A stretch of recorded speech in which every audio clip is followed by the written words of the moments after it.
Hey, what's up you guys? It's Bloody Jacob here, and today I'm going to be bringing you a review, sort of more like my general thoughts on FX's new TV series, The Strain. And if you guys don't know what The Strain is, it's a TV series. It was actually a series of books and comic books, and it was created by Guillermo del Toro. I hope I'm pronouncing his first name right, but you guys have probably heard of him. He's done quite a few movies and different things like that. And it's based on their novels, like I said. And the series premiered last night. The first episode was called Night Zero. And I'm not going to get too specific into the episode, like detail by detail. But I really want to give my general thoughts on the show as a whole and like what I really think of it overall. I have to say, man, wow, I was really, really impressed. Just quite a lot I have to say about it. I mean, I even have a little note card to make sure I didn't, miss anything I really wanted to mention. I'll talk about like how it starts. We see like this plane. It lands, but it's dark, and all the windows are covered except for one, and all the passengers, no passengers are moving, no one like that. And of course, the CDC and the cops are called in, the fire department, all that kind of thing going on because they don't know if it's like a terrorist situation or like, some kind of, what do you call it, like a gas or like a chemical of some kind, you know what I mean? And then I'll get more into the characters in a minute or two, but, then I investigate that, and they see all the passengers, none of them were supposedly physically harmed, because they're all just sitting perfectly still, and, they're dead, but, it didn't look like any physical harm really came to them, so they assume, like I said, it's a gas or a chemical. But they soon discover it's a little bit more than meets the eye, I'd say. So I'm not gonna get into the specifics of every scene in the episode, but I did want to, touch on the beginning of it briefly so you can, get set up and stuff like that. Our main character is played by Corey Stahl. He's Dr. Ephraim Goodweather. And I have to say, I really, really liked his character. I really like his character so far, for sure.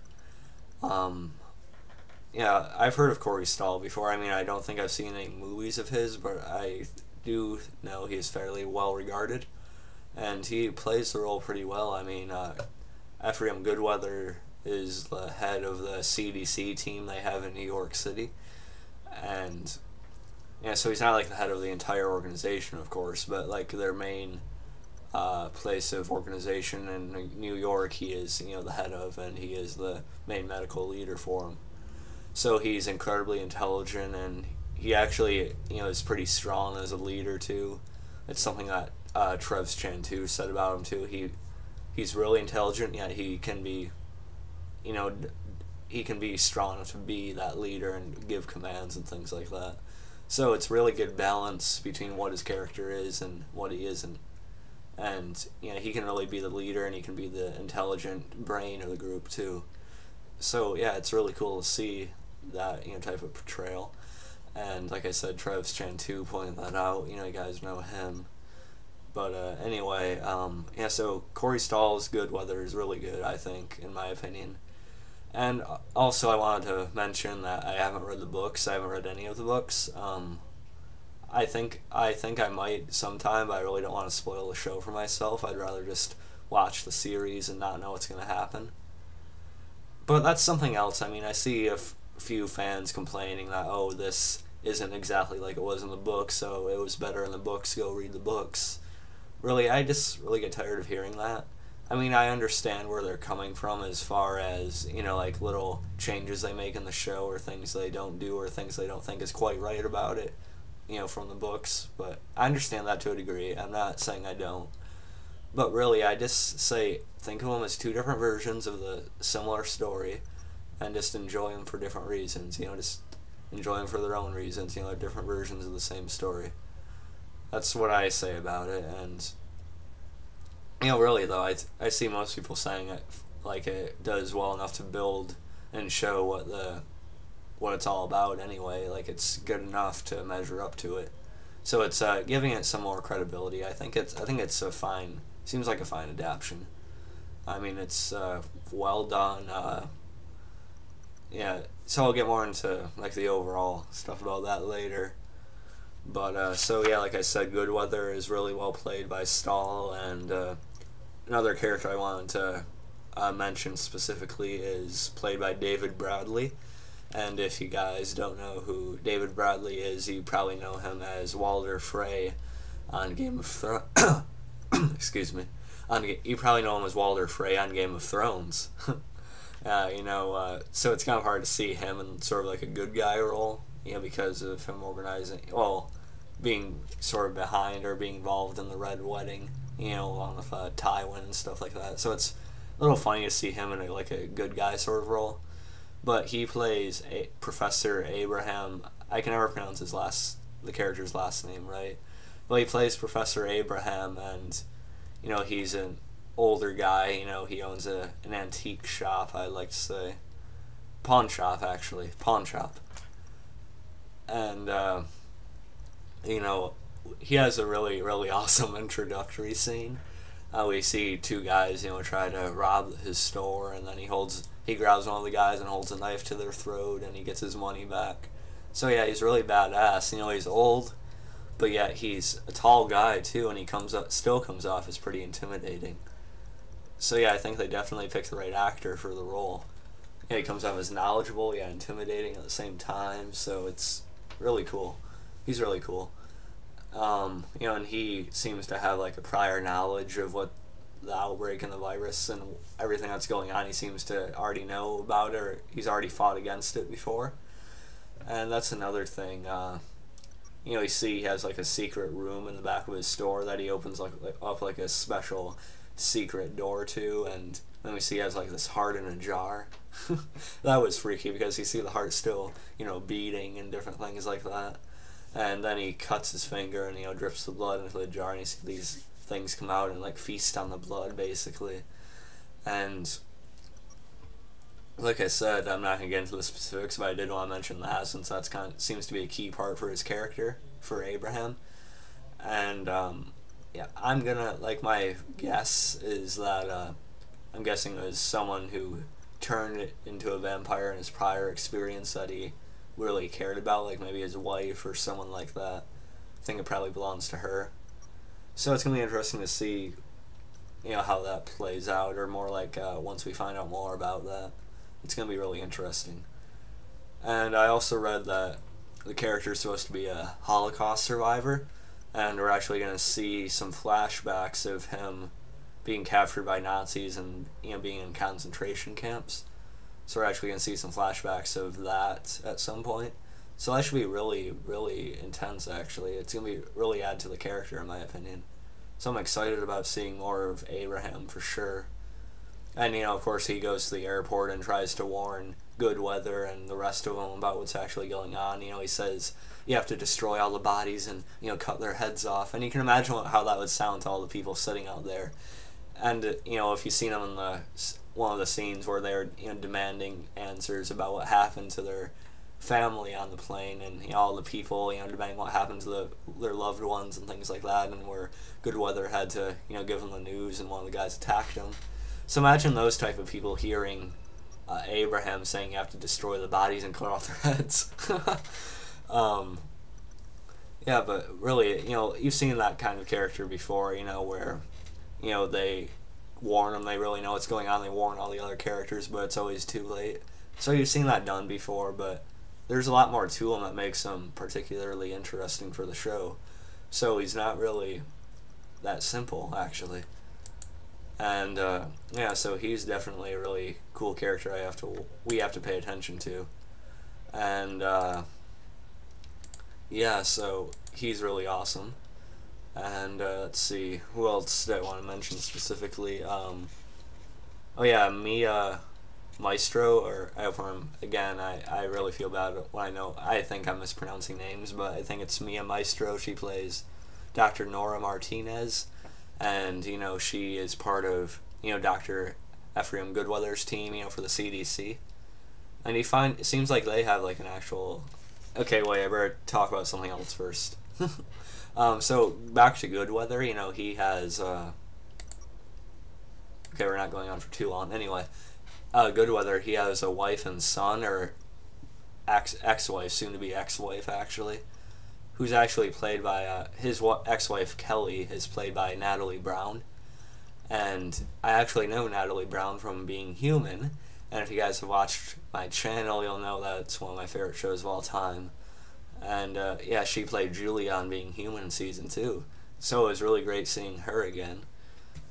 She plays, like I said, Goodweather's soon-to-be ex-wife, and you see, like, right at the beginning, Goodweather has, like, a great introductory scene, and, he shows that he's really, really committed but consumed to his job at the CDC. He knows how important it is, she knows how important it is, but you can tell that he never really found that balance between family and work. He's just really too into what he does. And, and then she has a new boyfriend that lives, at their house, and, he had to leave. So you can all relate to, like, how painful that would be for him and stuff like that. And his son, still really loves him, loves Goodweather, and, he has a lot of faith in his father, for sure. He says, like, whatever is going on, my dad will, take care of it. Or, something along those lines.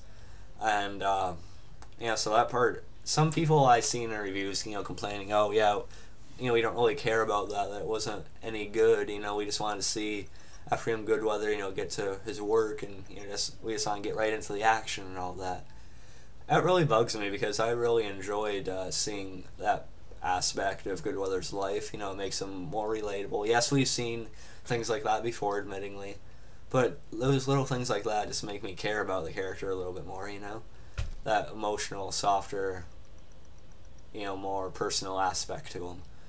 And, sort of like Abraham and his heart, not his heart, but, that heart he had, you feel like that has a personal connection to him, too. Not the same thing, but you get what I'm trying to say here. So really, I think more people should just appreciate character elements like that in the show. So I really enjoyed Ephraim's family scenes, for sure. And, like I said, I love Natalie Brown and Being Human, so it's great seeing her as the ex-wife, and hope we get to see more of that down the road. And, like I was going to, Mia Maestro plays Dr. Nora Martinez. She's part of Goodweather's CDC team, and you pick up on that they actually had an affair at some point. And, he says he was going to tell his wife about it, but then, she hit him with a divorce and all the custody problems with, their son and things like that, so he never told her about the affair. And but then you see, Nora, Nora Martinez, the girl who he had an affair with on his team. You see she actually really cares about Ephraim too, because, she really is really supportive of him, she believes in him and different things like that. So you can sort of understand why things like that would happen. That happens a lot in life, for people, for different reasons. Yes, Goodweather knows it was a mistake, but, still, it's going to be interesting to see how that develops, and, how that really goes for all of them involved, with everything that's about to go down. So there's that. And as far as Mia Maestro playing Nora Martinez, she was alright. The character, like I said, is interesting because of her involvement with Goodweather. The acting for herself, though, is a little... It wasn't bad, no, it wasn't bad, but, it was just more of, like, the more mildly acted character, you could say. But, I still think she'll be pretty good with what else is going on going forward, so I'm not really complaining about her. So she was alright, she was fine. And, let's see, so I mentioned all the characters I wanted to talk about. Well, except for there's like this head, not really the head vampire, well, maybe the leader of the city, of what they are in the city, and, he's having it all organized because there's actually a coffin on the plane, which is why he had it set up and taken away, because you find out that their master is likely in there, and different things like that. And he has organized so the coffin gets off the plane and back to where they need it before the sun rises. And you kind of know that the master, their leader, is in that coffin. And I'm not sure, you guys probably know like the monster, the thing that was going around killing all the people and infecting them, like the bigger thing with the hood and stuff like that. The monster, I'm not sure if he's supposed to be the master or if he's just supposed to be something they unleash on in different situations like that. I'm not sure, but could easily be a master, but we'll see what he is. And so that guy has it all organized so they can bring the coffin back to where they need it. And yeah, it's actually interesting because one of the guys that works with Goodweather, you think he's like a smaller guy. You think at first he's a character who just listens to any word Goodweather has to say and just follows orders step by step, by the book. But now this younger guy turns out to, you see him let the van pass, when it was being inspected and things like that. He just lets it pass because he isn't, connected to the guy who's organizing it all too. So that's going to be interesting to see what happens to that down the road. And, I'm sorry if I'm getting a little confusing here with what, my rambling. I am rambling a little bit, but I apologize. I'm just trying to touch on everything I wanted to talk about.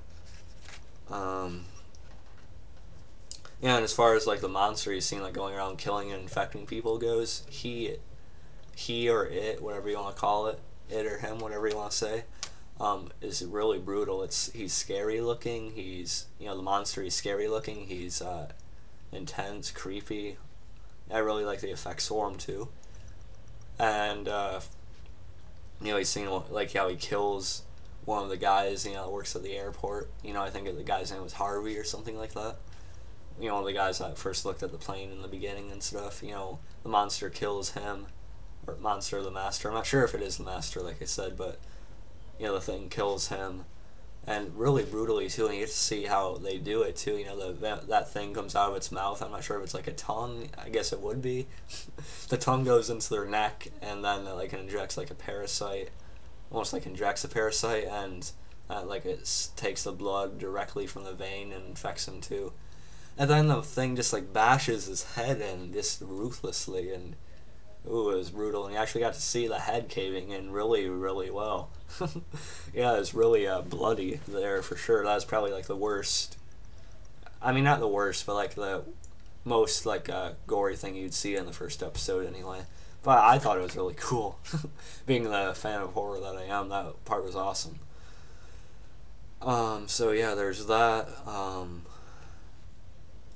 Let's see. Yeah, okay. I think I talked about all the specific parts of the episode I wanted to talk about. Like I said, I'm not doing detail by detail. I just wanted to, get out, take a look at the highlights and stuff like that. And so, like, overall, I think the tone and the atmosphere for the show is just absolutely fantastic. And, yeah, the visuals, it's good. They're good. The city and the camera work, the way it's shot, like, it really feels like a movie you'd see in theaters. It just really feels that high quality to me. And I like most of the characters. I mean, like I said, I really enjoy Corey Stahl, playing Goodweather. I really like his character a lot. Can't wait to see how he develops with his ex-wife. And, the other, Nora Martinez. Can't wait to see how that works out.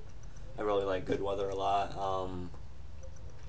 Yeah, Professor Abraham's really cool, too. And I feel like him and Goodweather are going to have, like, a really good chemistry together, as the series goes on. So I'm really looking forward to see how those two characters start working together as it goes on, and as Goodweather and the others, discover more and more about what's actually happening. And it's just an amazing premiere, an amazing setup for hopefully a great show. And yeah, so that's really all I have to say about it. And yeah, so I really have high hopes for this. I was really, really impressed by the series premiere. And yeah, I'm definitely going to be tuning in next week, and I'm definitely going to be watching the show for sure. And yeah, it's great to see like a vampire apocalypse type of thing happening, and I'm really looking forward to hopefully this show gets really good ratings, because I'm really looking forward to, as the series goes, to see more and more how the city changes and how the world is altered by what's happening. I can't wait to see what it looks like when they get further along in the story. It's going to drastically change, I know it. So it's going to be really intense. It's really intense, really... It's scary, too. I mean, it's scarier than anything I've seen on TV, anyway. And, yeah, it just has a really great tone to it all the way through. The acting all around is solid. Characters are interesting. Just a great show that I'm really excited to see, and it's definitely right up my alley. And yeah, so that's it. I definitely recommend checking this thing out if you're a fan of vampires, horror, things like that. If you like The Walking Dead, you'd probably like this too. I'll say I probably enjoyed The Strain more than I have The Walking Dead lately, at least in season 4. Yeah, but we're not going to compare them right now because it was only the first episode. But yeah, definitely a series I'm going to be thinking is worth checking out. I'm going to keep checking it out, and I definitely recommend you taking a look at it yourselves. And sorry if I sound repetitive as hell, but I was really excited, and I could ramble about this for quite a few hours. But yeah, I already ranted to my family about it, so... Alright, I'll catch you guys later, and check out The Strain, and tune in next week, and I'll probably do a review when the finale airs. So I'll catch you guys next time, and peace.